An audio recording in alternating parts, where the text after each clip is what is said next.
Hi, my name is Barry Scott. I'm 32 years old, 6 feet tall, and 200 pounds. I am married to Linda, a beautiful 32-year-old red-headed woman. We have been married for 4 years and are very happy. We met at a party thrown by her best friend Claire to celebrate her engagement to my best friend Larry. I saw her from across the room and immediately knew that we were meant for each other. I asked her to dance, and we danced all night long. At the end of the party, I asked her out, and she accepted. We dated for 6 months and got married. Larry was my best man, and Claire was her maid of honor. Life seemed great. At the time, I had just returned from the military after completing 2 sandbox tours as a ranger in SOG. I had not decided what I would do, so when Colonel Scott came to me, I listened to what he had to say. He wanted to recruit me into the Langley Special Forces. I said I was interested, and we started working. I was awarded both a Purple Heart and a Silver Cross for being in the wrong place at the wrong time. I would be the main performer and do all the dirty work. The rest of the team would be my support. They found the target, organized transport, false documents, equipment, and subsequent seizure. I eliminated the target using whatever equipment was provided. The equipment came with instructions on whether to make a statement or make it look like an accident. My civilian cover was as a security consultant for the government, and I was paid a 6-figure annual salary. When I was sent for consultation, I was actually on a mission for which I was paid an additional $250,000 for danger. This money was deposited into a numbered account in a Swiss bank. I kept the data in a safe deposit box at an independent bank 200 miles from home. And since I had some free time between missions, I started day trading and saved up a nice nest egg for when we had kids. As I said, we were happy. Money was not an issue, since Linda worked at an advertising agency as a personal assistant to sales manager Albert Weiss. He was a sweet old man who wanted to retire with his wife after 30 years of marriage. Linda often worked late and sometimes accompanied Albert to sales meetings around the country. I had no problem with this, as I sometimes also went away for 2 weeks for a consultation. Problems began when Albert retired and a new sales manager, Clive West, was hired to replace him. This happened in September, and for the next 3 months, all I heard from Linda was that Clive had done it or Clive was teaching her a lot and wanted her to be on the sales team. When I pointed out that Clive could probably walk on water, she stopped mentioning him. At this stage, I was not worried because I trusted Linda completely and knew that she would never betray me. However, I looked forward to the Christmas party that Linda's company threw every year so I could meet Mr. Barr Amazing. The party was supposed to take place a week before Christmas, and, as usual, Linda was excited about the upcoming event and her new outfit. I was wearing a tuxedo and waiting at the bottom of the stairs when Linda came into view. I took a sharp breath. She looked amazing. An emerald green dress with 4-inch red heels and a ruby necklace, earrings, and bracelet that I had given her for our anniversary. "You're so dressed up this year. Who are you trying to impress?" She turned away shyly and answered, "I want to look my best for my attractive man," I said with a smile on my face. "And who is it?" "You stupid, who else?" "Okay, let's go then." We arrived 10 minutes early and were shown to our table. I noticed that we were sitting at the table alone and asked Linda about it.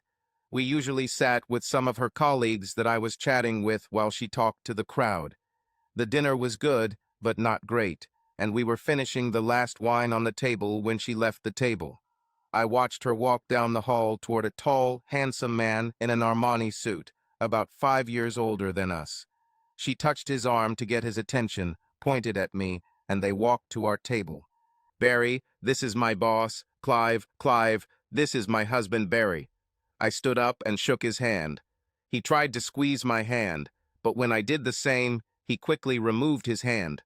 "You have a strong grip, Barry." "You too, Clive. How do you like working at Benson's?"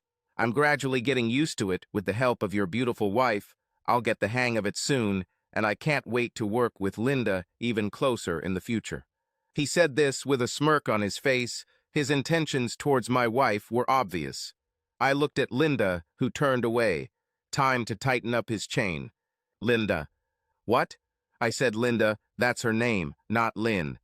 The last time I called her Lynn, she didn't talk to me for 2 days. Her name is Linda. Please use it. Oh, sure, sorry, no offense. Don't worry, if you offended me, you would know about it. Linda now blushed and turned Clive around, saying, "It's time to communicate and introduce you to those you haven't met yet." She looked at me angrily and left. I was used to Linda making the rounds with Albert wishing everyone a Merry Christmas. This usually took about an hour, and I would sit and talk to her colleagues at our table. When I looked for a familiar face, they either turned away or looked down at their desks. This was not good. I sat alone, watching Linda and the asshole walk around the room. Every time they stopped, he moved closer to Linda and placed his hand on her thigh. I was angry, especially because she didn't tell him anything about it. To the casual observer, they looked like a couple on a date. I recorded a few minutes of this behavior and decided what to do next. I was left alone for more than 2 hours. I could make a scene or just go home. I decided to go home, left a note for Linda, went to get my coat and left. The note said, "You don't need me here, so I'm going home, take a taxi." No kind words, no kisses, no "I love you" at the end. When I came home 20 minutes later, there was still no word from Linda. I turned off the phone and went to bed, falling asleep immediately. I was awakened by the sound of the bedroom door opening and the light turning on. I looked at my watch. I had been home for 2 hours already. What was it? You embarrassed me in front of my boss and just walked away, leaving me to fend for myself. What is wrong with you? Not today, we'll talk in the morning. Oh no, we'll talk now. I took the phone and showed her clips of her and the asshole. You left me alone for over 2 hours while you and Clive paraded around the hall like a pair of lovers.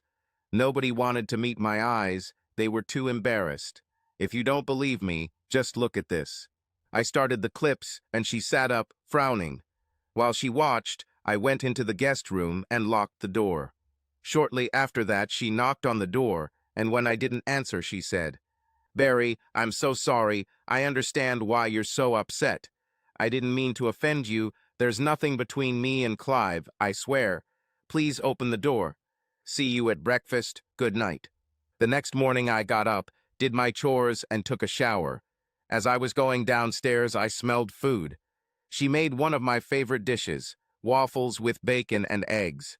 When I entered the kitchen, there was already coffee on the table, and she was just serving breakfast. I thanked her for breakfast and started eating. She waited until I finished and then started talking. "I'm really sorry. I watched those clips, and we really looked like a couple. I didn't realize how it looked from the outside. I'm sorry for putting you in this position. But I swear there is nothing between us. Please believe me."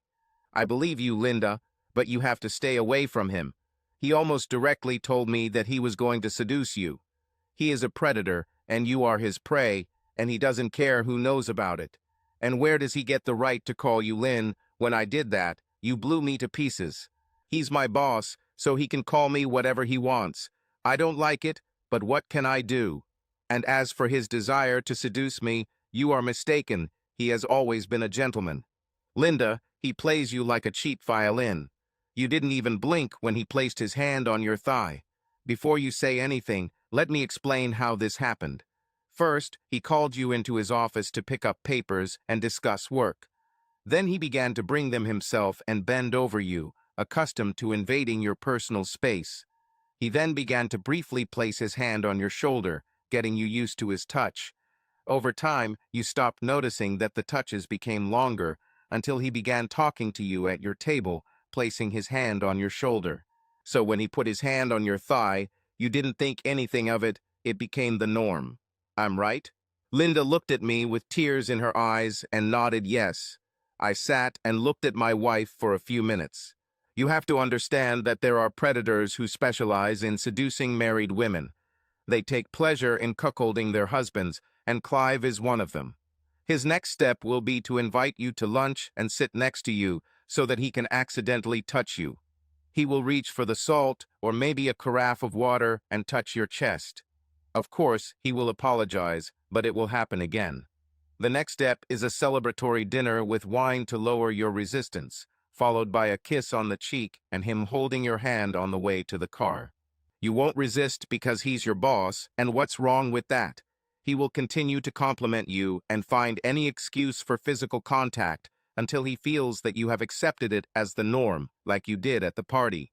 The next step is to invite you to dinner at a restaurant with a dance floor in the hotel. It is already closed to completion. After a few times to make you feel comfortable, he will make his move. He will find an opportunity to kiss you on the lips, and if you resist, he will apologize, saying something like, "I'm so sorry, you're just so beautiful, I couldn't resist, please forgive me," and of course you forgive me. Next time he'll be convinced you've had too much and try again, or maybe slip a pill into your drink to lower your inhibitions. And before you know what's happening, you'll be in his room wondering how it happened. I bet he'll have you in bed by next Christmas Eve if you stay as his personal assistant. I looked at Linda. She was crying, tears running down her chin. You can't be serious. You know that I will never cheat on you. I'm quite capable of dealing with Carl if he tries to do something. It upsets me that you think so little of me that I can fall for his bullshit. I'm not a teenager with stars in my eyes. Linda, I didn't mean to offend you, and I trust you completely, but predators like him have a way of getting past your defenses. For him, you are just another victory. Look how easily he came between us tonight. This is our first serious argument since we met. Doesn't that tell you anything? Okay, you're right, but forewarned is forearmed. If he tries something like this happens, I'll stop him and inform HR. Is that okay? Not really. If you love me as much as you say you do and value our marriage, you will quit tomorrow. I love you more than life itself, but I won't let a predatory bastard drive me out of a job I love. You said that you are ready to bet on the result. I am ready too. If he doesn't get me into bed by the next Christmas party, you'll buy me that Porsche I've always wanted. What if he does? Whatever you want, I can't lose. Okay, I'll think of something. I dropped the issue and life continued as usual. We went to work, socialized with friends, and made love several times a week. About 2 months later, I brought up the topic again. Linda, it's been 2 months since we talked about Carl. Has he invited you to dinner yet? Linda looked embarrassed, like when she tried to hide something from me, like when she scratched her car. I won't give you any information until you tell me what you want if I lose. I knew she was trying to avoid answering, and now I was concerned about our marriage. I knew he invited her, but did she accept? I thought about the situation, and the more I thought, the more I became convinced that I was right. I decided to protect myself financially and asked my lawyer to prepare a prenuptial agreement. If she cheats, she will only leave with the clothes and what's in her account and nothing else. That night, when she returned home after dinner, I placed the prenuptial agreement in front of her. What is this? You asked me to decide what I want if you lose our argument. This is a marriage contract. If you cheat on me before the next Christmas party, you'll only leave with your clothes and what's in your account. She looked at me as if I were a Martian. Are you serious? Like a heart attack. Are you confident enough in your ability to stand up to Carl that you will sign this document, or have you already started going to dinners with him, like I said? She took the pen, signed where it said, and threw it at me, then went into the bedroom and locked the door. I think it was at that moment that I realized that she was already lost, although she did not realize it. The next day, I gave the signed prenuptial agreement to my lawyer for safekeeping, praying that I would never have to use it because it would mean the end of our marriage. I was useless for the rest of the day. My stomach felt like there were butterflies, and I felt sick. I thought about just taking the shit out. It would be easy. But then I decided that Linda had to pass this test if we were going to have children. I needed to know for sure that she was ready to be a mother now, and not later when the children were involved. I let things unfold naturally. It was already September, and Linda and I hadn't talked about it again since she locked me in the bedroom that night. Everything returned to normal until the end of August, when Linda seemed to change. I returned from a mission in the afternoon and Linda was still at work, so I started preparing dinner. As soon as she arrived, I immediately noticed that something was wrong, so I asked her about it. She shut down, saying it was just a work problem. She seemed tense for the next couple of days, but didn't talk about it. We usually made love when I returned, but she said she wasn't feeling well and there was no sex for the next 2 days. On Saturday, she was herself again, as if she had made up her mind, and the weekend went well. We made love on Saturday night and Sunday morning, but her heart didn't seem to be in it. I decided to get help because I was confident that I would win the dispute, but I needed evidence for the divorce and to apply for the prenuptial agreement. I called our team planner and explained what I needed. They will keep an eye on Carl and Linda, and the surveillance team will bug their cars, Carl's office, and any room they use. I was sad about the end of my marriage, but she had been warned. I asked the team not to give me daily reports, but to receive a report by the end of November. On the 15th, I was handed a folder with a report with advice. If there is hope for reconciliation, do not look at all the photographs, only at the first video. This will be enough for a divorce. The rest are not allowed in court. But please listen to the dialogue, it may help you get through this. I followed their advice and only watched the first video. It showed Linda and the asshole walking down a hotel hallway, Linda opening the door, and they walked in. The time was 23:30. The video was blank until 08:30 the next morning when the asshole walked out of the room with a smile on his face. My marriage was over, it was time to bury him. I didn't listen to all the dialogue on the other discs, that was enough. I waited at the bottom of the stairs, just like last year, waiting for Linda. The difference was that I was wearing sweatpants instead of a tuxedo. About 6 weeks ago, Linda went to a sales conference with the team, and when she returned, she was a different woman. There was no sex, no affectionate hugs, she was completely distant and cut me off emotionally. Then I realized that she had succumbed to the advances of the asshole, and although this upset me, I could no longer be intimate with her. I made up the excuse that I was suffering from orchitis and was advised to abstain from any sexual activity, and I used the excuse that I was in a lot of pain so I couldn't go to the Christmas party. Having recently been promoted to assistant sales manager, she had to go alone. She walked down the stairs, and I was surprised that she didn't make the same effort to impress as last year. She wore a simple cocktail dress, comfortable shoes, and discreet jewelry. If not for the dress, she might have been dressed for work. To say I was shocked was an understatement. She always tried to outdo the other wives at the Christmas party. She came up to me and kissed me on the cheek. I'm leaving, I won't be long, and I'll have a lot to tell you after tonight. With these words, she opened the door and left for the party. Earlier in the day, I visited my lawyer, Sarah Cox, and picked up 3 claims: a divorce claim for Linda, a deprivation of affection claim for the asshole, and a claim for the company's failure to enforce the company's sexual harassment policy against a boss. Then I went to my surveillance team. They had outdone themselves, and I wanted to reward them. They categorically refused any monetary reward, saying that it was their pleasure, and if I needed anything else, just tell me. I was a little touched by their dedication and thanked them. They then gave me 3 other folders showing that Clive was busy with the guy. He seduced 2 of the 4 other women on the sales team and the CEO's personal assistant. When I got home, I put all the evidence and claims in my briefcase and dressed only in trousers and a sports coat and tie, then went to the party. On the way, I picked up a bailiff and took her with me. We arrived at the party, and it was in full swing. I presented my invitation, and we were let in along with the bailiff. We sat at a corner table, and no one paid us any attention as I pointed out the various people whose lives were about to change. When I saw Linda, she was talking animatedly to the asshole, and he didn't look happy. When there was a pause in the event due to slow dancing, I decided to take action. I approached the leader of the orchestra and said that I had an announcement. He stopped the orchestra and handed me the microphone. I tapped the microphone to get everyone's attention. Good evening. Hope you are having a good time. I won't keep you long, but I have some early Christmas presents. I nodded to the bailiff, and she walked over to Linda and Clive. Linda looked shocked and opened her mouth like a goldfish. The performer handed Linda the first package, then turned to Clive and handed it to him. Then she approached the husbands of the deceived wives and gave them their packages. Finally, she walked up to Mr. Benson and said those terrible words. "Are you Mr. Walter Benson?" "Yes." "Mr.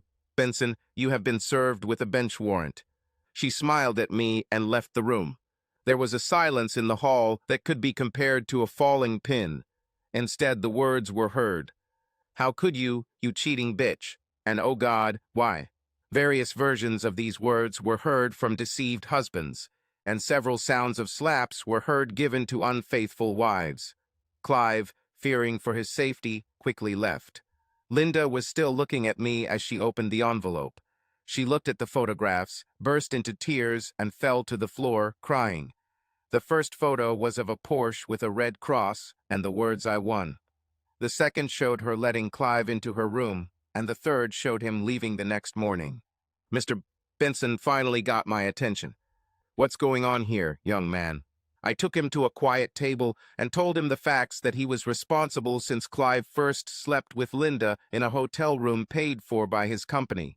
Therefore, it was considered to be within the company's territory. Since then, he's been sleeping with her at least twice a day in his office for the last 6 weeks. He also seduced 3 other women, whom he then blackmailed into doing dirty deeds.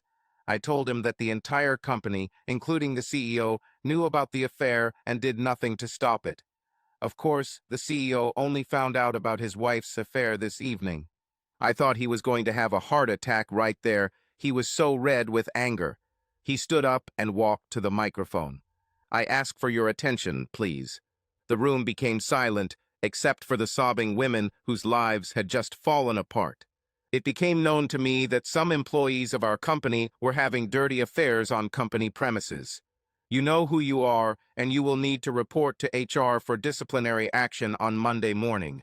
Mr. Cowers Clive West, if you're still here, you're fired without bonus or reference. As for the rest, to say I'm disappointed is an understatement. Many of you knew what was going on and didn't say a word. You could have saved 4 marriages. Instead, you just talked and did nothing. I have always considered my employees to be family. You showed me how wrong I was. Therefore, until further notice, all social events are canceled until I can sort this out. Ray, as CEO, you should have stopped Clive's predatory behavior as soon as you found out about it. Just because you also suffered is no excuse. You have been demoted to the position of manager of the company, and I will resume the position of general manager effective immediately. Come see me on Monday morning. To all the injured husbands, please come to me so we can discuss compensation. I advise you all to hire one attorney to represent you. Now I must apologize to Mr. Scott in person and find out what damage has been done.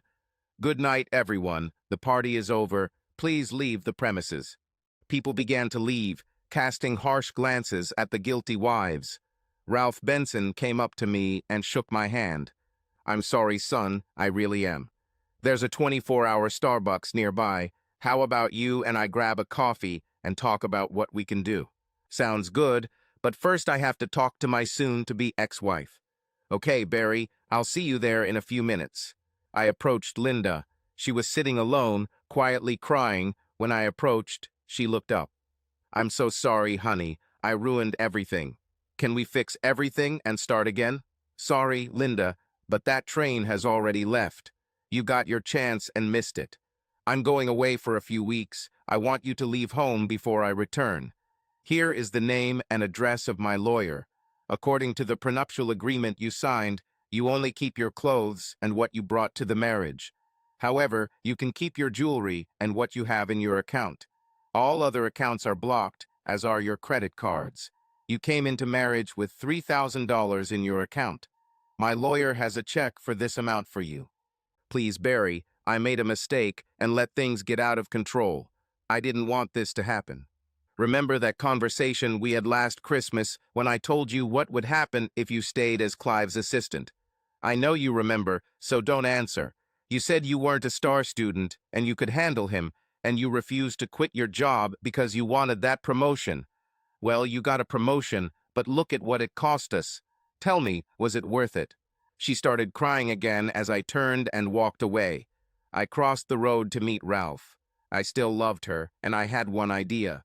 When I entered the cafe, Ralph had already ordered. He must have been a telepath.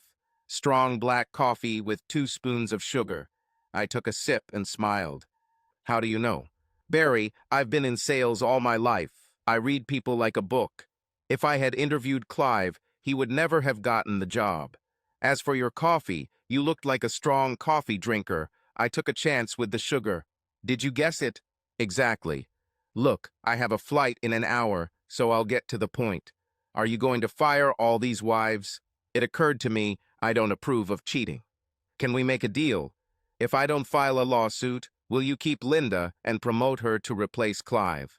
She was an assistant in this position for 3 years and constantly said that she could do a better job than her boss. You still love her, even after what she did to you, don't you? I can't do anything about it. I just can't live with her knowing what she did. Do we have a deal? Against my better judgment, yes, we have a deal. But if she can't handle it, she's fired, okay? Sounds fair, thanks. I finished my coffee and began to leave. Barry, if you ever need a job, come see me. I have 2 other branches, and I'm always looking for talent. I smiled, nodded, shook his hand, and left. In another time and place, I'm sure we would have become friends. I boarded a plane to England and landed at Heathrow 13 hours later. Took a taxi to the Dorchester Hotel and settled into my luxurious room. Waking up late the next morning, I called room service and ordered a full English breakfast. I've always wanted to visit the UK and try a full English breakfast. When it arrived, it looked like a heart attack on a plate. Everything was unhealthy except the eggs. I cautiously tried everything, and it was delicious. I ate everything and drank 2 cups of what the English call coffee. During my stay in England, I wanted to see everything, and the hotel doorman was more than happy to help me plan my day and avoid the tourist traps. On the last day, I called my team and asked to set up a meeting with Clive West. It was time for my revenge. As I left the hotel for the last time, I gave Tom, the doorman, a generous tip and said goodbye. I liked it in England and promised myself to return someday. I returned home the next day and walked into my house, which I could no longer call home. It seemed empty and cold. I immediately realized how much I missed Linda. I unpacked, noticing that all of Linda's things were gone, and felt empty inside at her loss. I went out to eat and drink a few beers. After a few drinks, I was escorted into a taxi and taken home. I woke up late the next morning and realized it was Sunday and I couldn't do anything until Monday. After picking up the car, I cleaned the yard and watered the flower beds. While cleaning up the grass, I saw my neighbor and asked him if he was the one watering the flowers. He said Linda came by several times to water them. To say that I was surprised is to say nothing. Why did she do this? On Monday, I called my lawyer and made an appointment for the same day. Linda after her first Christmas party. When I introduced Clive Barry, I noticed the tension between them. I saw a battle of testosterone when they shook hands, which Barry won easily. Their exchange was hostile, and I was afraid Barry would make a scene, so I pulled Clive aside to shake hands with the others. I was so carried away that I didn't notice how much time had passed. I looked at our table and saw that Barry was no longer there, so I went to look for him. When I couldn't find him, I asked one of the husbands, who he usually talked to, if he knew where Barry was. He went home. I saw him take his coat and leave. I was furious. Did he say why? He didn't need to be told. You left him alone for more than 3 hours. I think he realized that he was not needed. I saw him put a note in your wallet. Have you read it yet? I went to our table, took out my wallet, and found a note. You don't need me, so I went home. It was simply signed Barry, rather than Love You Barry, as usual, and my anger increased. I looked at my watch. More than 3.5 hours had passed, and I left my husband alone. No wonder he was angry. I took my wallet and headed for the exit, but realized that I had no money and I didn't take my card with me. How will I get home? Opening my wallet, I found 2 $20 bills. Barry thought about everything. When I returned home, Barry was already asleep. I started screaming at him, saying that he had embarrassed me. He just sat there and said, "We'll talk in the morning." I insisted on talking now. He said I made him look like a cuckold by parading with Clive, and when I denied it, he gave me his phone and told me to watch the video he made. I watched the clip with horror, realizing that he was right. We really looked like a couple. I felt terrible, but when I went to apologize, he had already gone into the guest room and locked the door. I knocked on the door and apologized loudly, but he said we'd talk in the morning. The next morning, I got up before Barry and started making one of his favorite breakfasts. When I heard him get up, I finished preparing breakfast so that everything would be ready when he arrived. We ate in silence, and I wondered what he was thinking about. After finishing breakfast, I began to apologize, saying that there was nothing between me and Clive. He said he believed me, and then explained how I had fallen into Clive's trap and what he would do next to get to my underpants. At first I was shocked, but then everything fell into place. Barry was right about everything, as if Clive was following the script Barry had written. But when Barry asked me to leave Benson's, I got angry and said that I would never betray his trust. I'm not a schoolgirl with starry eyes. I can take care of myself. At one point, he said he would bet I would cheat before next Christmas if I didn't leave Benson's. I knew I would never cheat on Barry. I would rather die, so I accepted his bet and asked for a new car when he lost. I also asked what he wanted if he won. He said he would think about it. Over the next 2 months, everything happened exactly as Barry predicted. Clive took every opportunity to be close to me, but I was ready. He dangled a carrot for me in the form of a promotion to sales manager since Kim was leaving at the end of the year. We went to lunch a couple of times to discuss work issues that could be discussed in the office. And yes, he often touched me, supposedly by accident, but I understood his game and smiled internally every time. He started asking questions about Barry's job, and when he was leaving, as Barry had warned me. He held my hand a couple of times, and when I didn't object, he began to stroke it, to which I politely removed my hand. He apologized, saying that he didn't notice how he was doing it. Around this time, Barry brought home an envelope from his lawyer and asked me to sign, saying that it was a prenuptial agreement that he would enforce in the event of my infidelity. I signed it without reading it, knowing that it wouldn't be needed. We were a strong couple. Our sales team had to travel to an important meeting with a client, and we were away for 3 days. When the client signed the contract, Clive said we should celebrate, and we all went to dinner except Kim, who wanted to go home early. We had dinner at the hotel, and Clive suggested we have a drink in the bar. We agreed, but when we got to the bar, there were no seats. So we sat down at a table, and Clive ordered drinks. While we were sitting, the orchestra set up and started playing, so we danced a few times. After the third drink, which I usually only allow myself 2, Clive and I were slow dancing when he leaned over and kissed me. At first I kissed him back, but then I hit him in the face and left. He ran after me, telling me how sorry he was that he drank too much and couldn't help himself because I was so beautiful. Straight from the script Barry, and I almost got caught. I was so ashamed and angry at myself and Barry for always being right.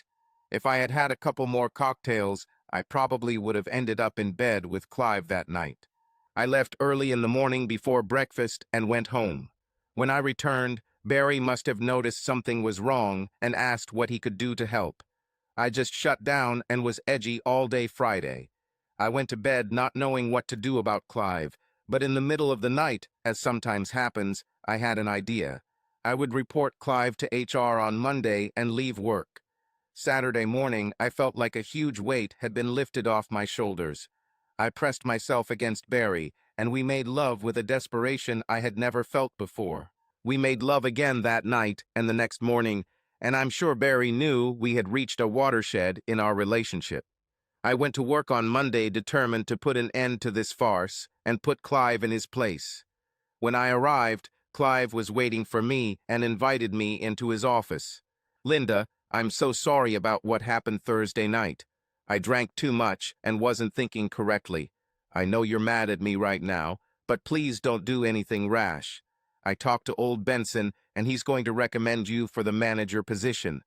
But if you make a fuss now, the board of directors won't be impressed, and you could lose your job.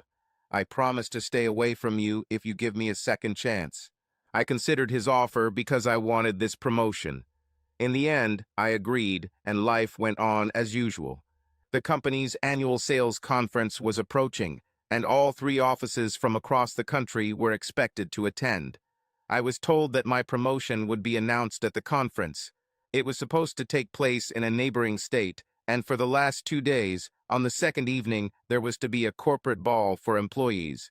We all went there separately and registered. I went down for dinner and sat at a table with some colleagues, had a pleasant evening, and drank a couple of glasses of wine. I was tired, so I went to bed early because the next day promised to be eventful. I wore a business suit to attend various meetings. The day went well, and at the last plenary, the awards were presented and my promotion was announced to great applause.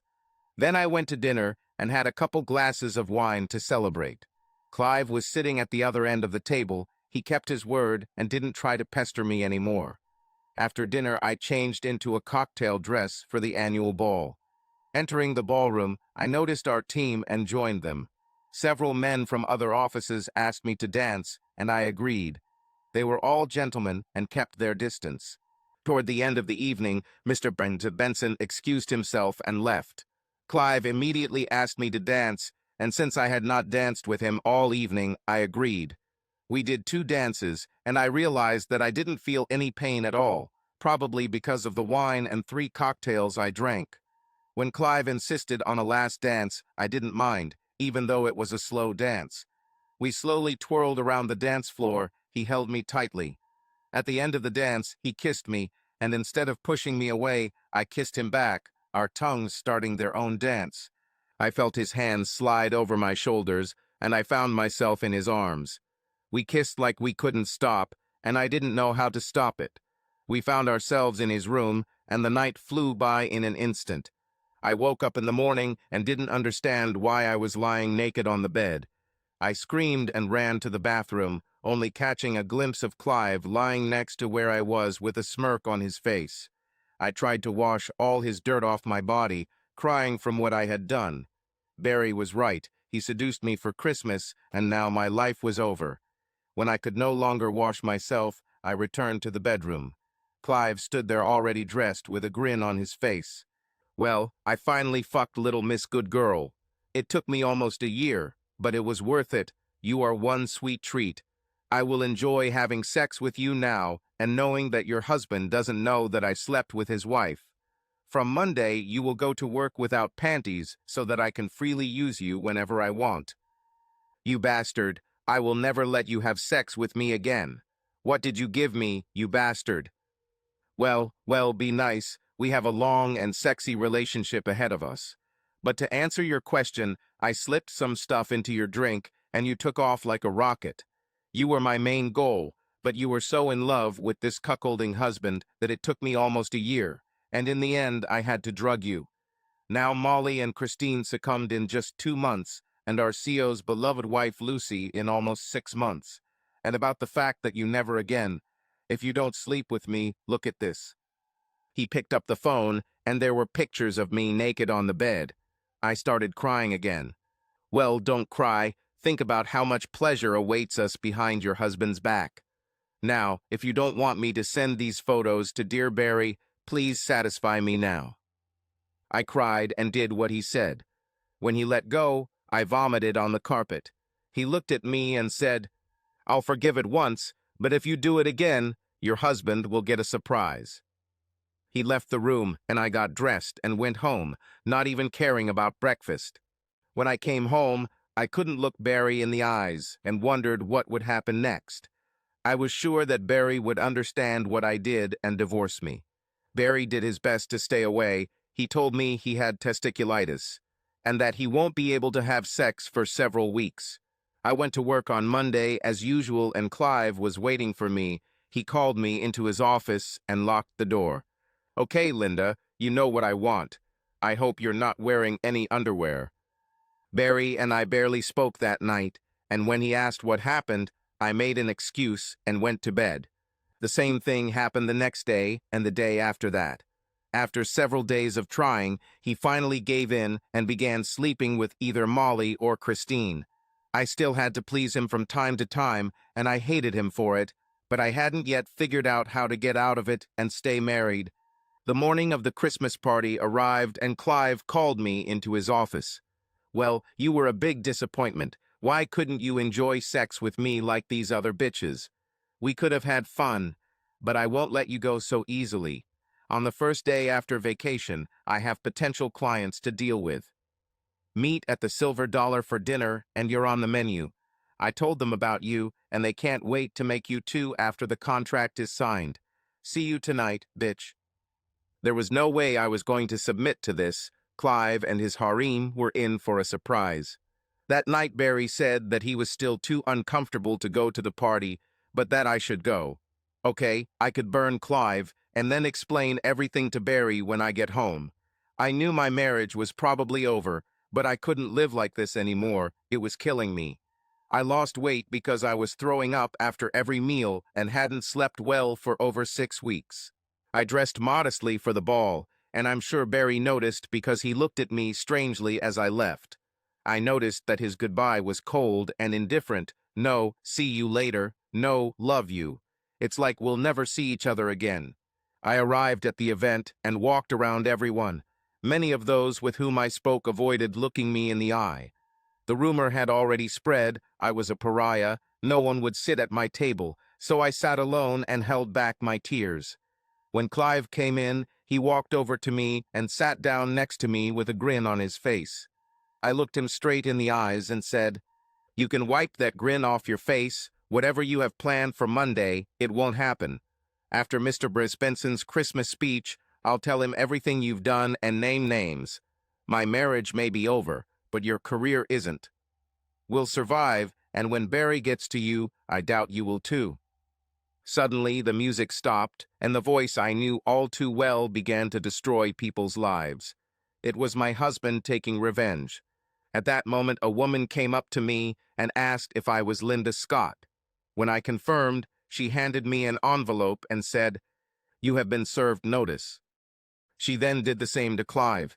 She then walked over to Molly and Christine's husbands and gave them each a package, the same thing she did with our CEO, and then with Mr. Benson. My husband was standing next to Mr. Benson, and I almost fainted. I opened the envelope, but already knew what would be there: divorce papers. But the first thing I pulled out was a photo of the Porsche I wanted. It had a big red cross on it, and it said, "I won," in capital letters. I then pulled out 2 more photos of Clive coming and going from my hotel room. I fell to the floor and 2 men helped me into a chair. Molly and her husband were screaming at each other, and Christine was lying on the floor holding her face, apparently having been hit. 2 men held her husband, who was crying like a child. I didn't see the CEO or his wife, so I don't know what happened to them. Mr. Benson took the microphone and announced that the party was over and strict action would be taken starting Monday. He then sat down next to Barry, and they started talking. Mr. Benson then left the room, and I never saw him again. Barry stood in front of me with a very sad face. He told me he was leaving and would be back in 3 weeks, by which time I had to pack my things and leave. He said a lot more, and I begged him to take me back, but he just left. I was afraid to go to work on Monday, but I showed up on time. A security guard was waiting to escort me to Mr. Benson's office. When he let us in, he dismissed the guard and invited me to sit down. I sat up and noticed a box of tissues in front of me. I took one to dry my eyes. "Well, young lady, you and some others have pretty much screwed up your marriages. If you had come to me sooner, all of this could have been avoided. I would have punished West and compensated you. However, you didn't, and now we need to decide what to do with you. West has disappeared, and I do not expect to see him again. I like to consider myself a fair person, so if you tell me everything without hiding anything, I will make a decision based on this. I warn you, I can recognize a lie. 50 miles, if you lie, you're finished. Start from the beginning and don't miss a single detail." I started from the first time I met Clive and told him the whole story, leaving nothing out, not even the sexual details. By the end, I was in tears, and he gave me more tissues. "Thank you for your honesty. You have really opened my eyes. I see that this was more than just a random affair. It was a well-planned and executed attack on your marriage and others. It seems you held out the longest and eventually had to be drugged, but that doesn't justify you not coming to me after that. It shows a flaw in your decision-making, which brings me to another topic. Your husband must love you very much, since we talked that night after my resignation, and we made a deal. He would withdraw his claim, which I believe would be a high six-figure sum, if I kept you in the job that Clive held, and I agreed. You are now a senior sales representative at Benson's company. Congratulations. He extended his hand, and I shook it. Thank you. This is more than I deserve. I won't let you down, I promise. Don't thank me too soon. You have a lot of work ahead of you rebuilding your sales team. I'm going to fire both Molly and Christine. They both helped destroy your marriage. And don't forget, I'll be watching you very closely. If you don't handle it, you'll be out. I hope you understand this. I understand, and you won't be disappointed. With that, I got up and went to the new office. Barry helped me again, and I only heard him. Barry. I went to my lawyer as agreed. She said that Linda came to her, picked up the check, and was ready to sign the divorce papers with one condition. She wanted to meet with me for half an hour to try to explain what happened. Sarah advised her to agree, since otherwise Linda could delay the divorce for at least a year. I asked Sarah to arrange a meeting. That afternoon, I informed the team what was happening and asked for some time. They immediately agreed and placed the team on standby indefinitely. I contacted the team planner to arrange a meeting with Clive West. You see, Clive left the party and disappeared from view. He moved to another state and took a job as a marketing manager for a small printing company. He immediately started hitting on the female staff and was on a date with a married woman in a cafe. He managed to slip something into her drink, and he was looking forward to a night of sexual pleasures since her husband was on a business trip. When the pair walked out to Clive's car, the team tasered and sedated him, and the unconscious woman was taken to a local hospital. When Clive woke up, he was a little dazed, but quickly realized that he was hanging by his wrists. He looked around and saw that he was hanging over a 45-liter barrel with some kind of liquid. The first sound he heard was, "Boss, he's awake." 4 men in ski masks approached him, and his bladder gave out, and he peed. The 4 men laughed, and one of them spoke. "Hey, Clive, looks like your evening didn't go according to plan. Don't worry, the woman you were with is in the hospital with a headache and nothing else. I'm betting she'll have an explanation to her husband for why she was dressed up to go out, and why she was in a cafe with another man. But this is not our problem. You have much more serious problems now. First, you are probably wondering what is in the barrel. This is a very unpleasant composition of corrosive substances intended for use, dissolving the body in a matter of hours. But not yours, well, at least for now. Do you recognize my voice? No, let's enlighten you." The man who spoke took off his mask. Clive thought, "Shit, I'm lost. It's Barry Scott. Now I probably found out. The guy you deceived by drugging his wife with something and dragging her into bed. Yes, I know she agreed, but it was under the influence of substances that you gave her and then blackmailed her to have sex whenever you want. You have achieved your goal, ruined our marriage, but now you have to pay. I understand that part of the pleasure of your seduction is the anticipation of the reward. Well, let's see how you like the anticipation of what you will experience over the next 3 days. You're probably thinking about going to the police after this, but if you do this, 2 things will happen. First of all, my friends will find you and put you in this barrel. You may not care since your life is ruined anyway, but they will also take your sister and nieces to auction them off in Mexico. They pay a good price for blonde white women there. Well, how do you like this expectation? There's nothing to say. The cat bit off his tongue. We took him off the hook he was hanging on and tied him to a chair. Over the next 3 days, I made good on my promises, and we dumped the man's wreckage on the side of the road and called 911. The police questioned me about his abduction, but I had an alibi. I was on a flight from England at the time. Clive never revealed what happened to him. He only said that he did not remember anything after leaving the cafe. I sat in Sarah's empty office, waiting for Linda to arrive. Sarah was with me, and she said the entire meeting would be recorded for my safety. Linda was ushered into the office, and I noticed that she was trying very hard to look attractive for this meeting. Her hair was freshly washed and styled, her makeup was in place, and she was dressed in sexy clothes. She looked like $1 million. But for me, it could have been in burlap. It would have had no effect. I was dressed casually, which emphasized my indifference to her. I started a dialogue. "Okay, Sarah, you wanted this meeting. What do you want?" "First of all, I want to say how sorry I am, and I was trying not to hurt you. I was drugged with something the first time, and I couldn't control myself. After that, he blackmailed me to be his sex toy. I finally realized that I would never be free from him, and I was about to expose him at the Christmas party when you set off a nuclear explosion and destroyed everything. What you saw when you walked in was what I told him. I'm going to do it.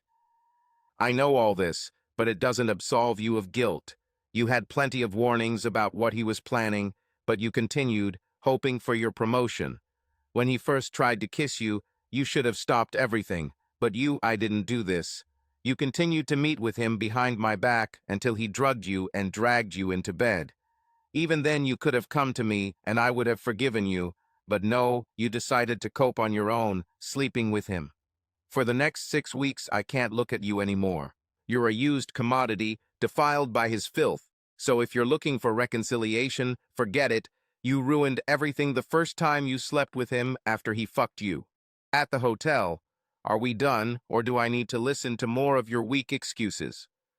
Linda, already crying, stood up and ran out of the room, and I shouted, "Don't forget to sign the divorce papers on the way out." Linda moved in with her parents until she found a place to live. The house we lived in together was a perk of my job, so I lived there alone. One night her mother called me. We always got along well. They considered me the son they never had. "Barry, Linda is in a terrible state. She only works, barely eats, and spends all the time in her room crying. I'm afraid she might hurt herself. Can't you forgive her? She knows it's all her fault, and so am I. I'm sure she'll never do anything so stupid again." "Mom, I'm sorry it came to this. I really am. I'm just as hurt as she is, but there's no going back. She made her choice, and now she has to live with the consequences. I still love her, but I can't turn it off. If it's any consolation, I'm awake too, but every time I think about her, it's like a dagger in my heart. She hurts me so much. I don't think I'll ever trust another woman again. I can't bear this kind of pain again. Please tell her that I wish her the best and that she moves on." Later that week, her father called, and I expected the same from him, but he surprised me. "Hey, son, I know Mom called earlier this week. I just wanted you to know I support your position. If Mom had pulled that thing on me when I was your age, I'd probably still be in prison. In prison for multiple murders. I gave Linda hell for what she did, but she is still my daughter, so I support her as best I can. I also want to thank you for not physically harming her, even though she deserves it. If you need someone to talk to, just call, and we can meet somewhere for a couple of drinks. I know you and Linda are done, but please don't disappear. Dad, you have no idea how much your words mean to me, and I really wish I could put this behind me and take back what we had. But it's too fresh right now, and I can't think straight when it comes to Linda. Maybe in a year or two I can forgive her, and we can be friends, but I don't promise anything. Please tell her that I love her, and that she can move on with her life." That was the last time I spoke to her parents. I returned to work and life went on. I didn't date. I didn't want intimate relationships anymore when I felt the need. I just used the services of an elite sex agency, but I never took the same girl twice. I became better at day trading and was making good money. 2 months later, Colonel Scott called me and explained that our department would be expanded. We were going to create 2 new teams, one in England covering Europe and one in Japan covering Asia and the Far East.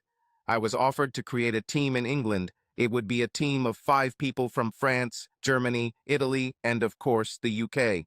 I will lead the team, but will not participate in missions. The leader will be an SAS sergeant, The others will be planners, intelligence officers, suppliers, and cyber intelligence specialists. I accepted the offer because I was starting to mark time, and of course, there was an increase in salary, but without a bonus for work. In general, financially everything was about the same. I accepted the offer because I was no longer happy with where I was. Every time I went out, something would remind me of Linda, and the pain would start again. I needed a fresh start. I'll be leaving at the end of the month. I collected everything I wanted to take with me or send, and put the rest in storage. I left home with mixed feelings.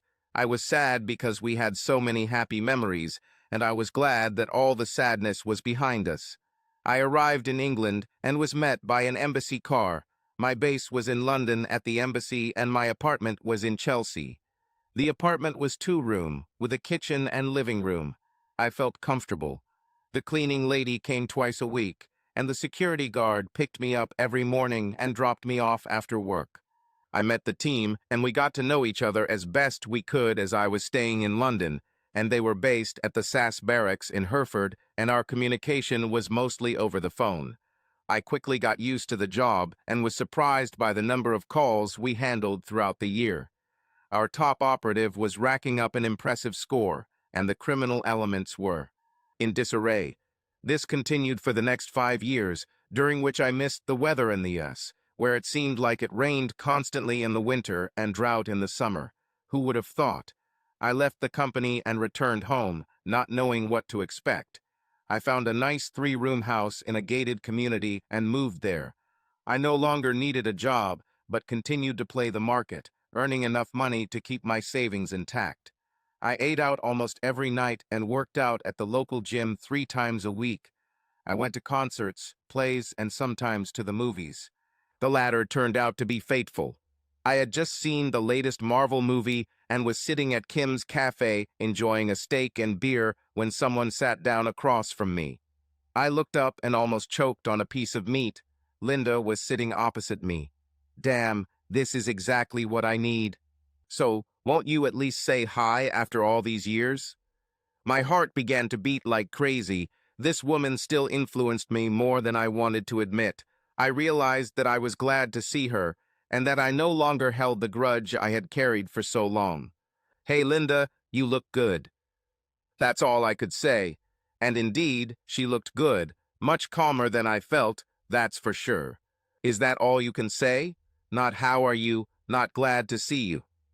Sorry, you caught me off guard, and yes, I'm glad to see you. What are you doing here? I asked, looking around for her companion. I'm with a few girls from work. We go once a month for a bachelorette party and dinner afterwards. Look, Barry, we have a lot to discuss, but not here. Call me and we'll meet. Please don't brush me off. This is really important. Now I need to get back to the others, or they'll have an imaginary affair, if you know what I mean. She took out a business card and wrote her number on the back, and I watched her walk away. Damn, I thought I had already forgotten her, and now I look after her again and think about what could have been. It had to be, if she had remained faithful. My stomach churned, and I was ready to tear up the card, but she seemed so insistent that I decided to leave it. My dinner was ruined, so I called the waiter for the bill, and as I paid, I saw Linda and her friends smiling at me. Call me petty, but I didn't pay them any attention and just walked away. I couldn't get her out of my head the whole way home. If only we hadn't collided. I didn't sleep well that night, got up early and went to the gym, trying to distract myself. It didn't work out. She was still in my head, so I decided to call her, but not right away, let her get nervous and think that I wasn't going to call. I waited until Thursday and called her. The card said she was now the CEO of Benson's, and I wondered with distaste who she'd slept with for that promotion. I immediately reproached myself for such an unworthy thought. I dialed her number, and she answered immediately. Hey, Barry. I thought you'd never call. I had my reasons. Look, if you still want to meet, I'm ready. How about Friday night at that diner? Sorry, Barry, I'm going to my mom's for dinner Friday night. How about we meet for lunch at the diner at, say, 2 and talk? Okay, see you later. And I hung up. On Saturday morning, I was doing my shopping as usual. but I kept thinking about Linda and why she wanted to talk after all these years. I returned home and changed into trousers and a polo, not exactly smart, but not too casual either. I shouldn't have worried. When I arrived, she was sitting in a booth in the corner, apparently for privacy. She was wearing jeans, a t-shirt, and a denim jacket. She stood up as I approached, and when I extended my hand to shake hands, she pulled me in and kissed me on the cheek. My stomach fluttered, and I stepped back to look at her. She smiled as if she had just won a bet and sat back down. I sat down and stared at the menu, but didn't see anything, because my thoughts were still on that kiss. Hell, she could still play me like a fiddle, and I had to take the lead. So, Linda, what was so important that we had to meet and bring back all the pain? Haven't we both suffered enough? I'm sorry if I made you suffer again. That wasn't my intention. You looked so lost when you walked in that I thought you needed me to kiss you like before. Let's order and talk later. I'm really hungry. I came straight from the gym and didn't have breakfast. We ordered bacon and eggs waffles for Linda and a bagel for me, and we both ordered coffee. While we ate, we exchanged news about our lives over the past 5 years. Linda was promoted to CEO when Ray Barnes left for greener pastures and Ralph Benson returned to semi-retirement. Linda asked about my last 5 years, but realized that I could not say much because my work was classified. She seemed genuinely interested when I told her that I had received my trader's license and was working successfully. We talked about nothing until dessert arrived, but when it was cleared away and more coffee was brought, Linda's attitude changed. Barry, the first thing I want to say is that I missed you every day that we were apart, and I never stopped loving you. You should also know that I tried to find you for 2 years, but the government didn't even recognize that you worked for them. I stopped searching when 2 people in black suits came to me and told me to stop, since it was a matter of national security. I didn't know what to think. Was I really married to James Bond and didn't know about it? Then we met by chance, and here we are. I need to know you're still working for the government before I go any further. No, Lynn, I left that life behind, and now I just work for myself as a trader. In that case, there's something you need to know. She took an envelope from her purse and opened it, then took out a photograph and handed it to me with a smile. The photo was of a little girl, about 5 years old, looking at the camera and smiling. I immediately saw the resemblance to Linda and raised an eyebrow at the question. Her name is Sarah Jane Scott, and she is our daughter. Here's the proof. She handed me a birth certificate and 2 sheets of paper. On the certificate, I was listed as the father, and the other 2 sheets were the results of a DNA test confirming that I was her father. I sat there dumbfounded. Is this some kind of joke to bring me back, or is it true? How, when? The last time we made love was before Clive fucked me. I wasn't feeling well and was throwing up every morning. I thought it was stress, but after you left I went to the doctor, and he said that I was in my 4th month.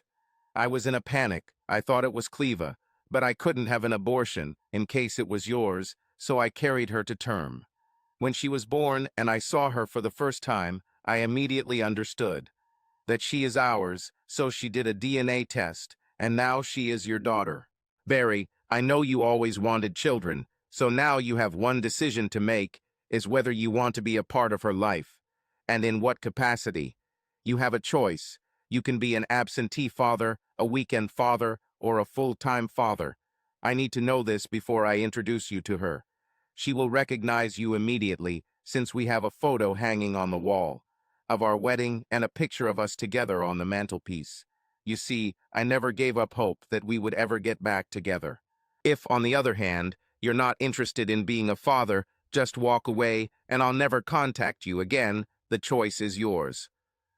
I sat there like a complete idiot. I was already fascinated by this little girl, and I hadn't met her yet.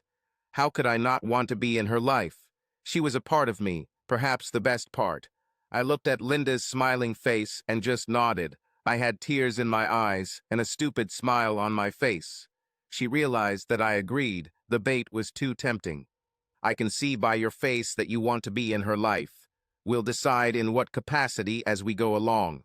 Now finish your coffee and I'll take you home so you can meet her. The walk to Linda's house was silent, my mind racing and jumping with different thoughts. When we arrived at a very beautiful house in a prestigious area and got out of the car, the front door opened and a small blonde whirlwind rushed towards his mother. "Mom, I missed you. Is this the person in your wedding photo?" "Yes, honey, it's your dad." Hearing me call Daddy almost broke my heart, and I had to wipe the tears from my eyes. "Mom, why is Daddy crying? Is he sad?" "No, honey, he's just so happy to see you that he can't help himself. Now go say hello to him and take him inside." She came up to me a little shyly and took my hand. "Hello, my name is Sarah. Would you like to see my room? Mom said it would be fine. Let's go." "Hello, Sarah. My name is Barry, and I'd love to see your room." "No, silly, your dad, not Barry." And she pulled me along with her. Linda stood and smiled, with tears streaming down her face. Needless to say, Linda and I soon got back together and were married within a year, Sarah being the main bridesmaid with a little help from Linda's mom. Now it's been 2 years, and I'm a stay-at-home mom, and I love it, although the nanny does most of the work. Linda runs Benson's, but will soon have to take maternity leave as she is expecting another little Scot soon. I'm happy, you have no doubt about it.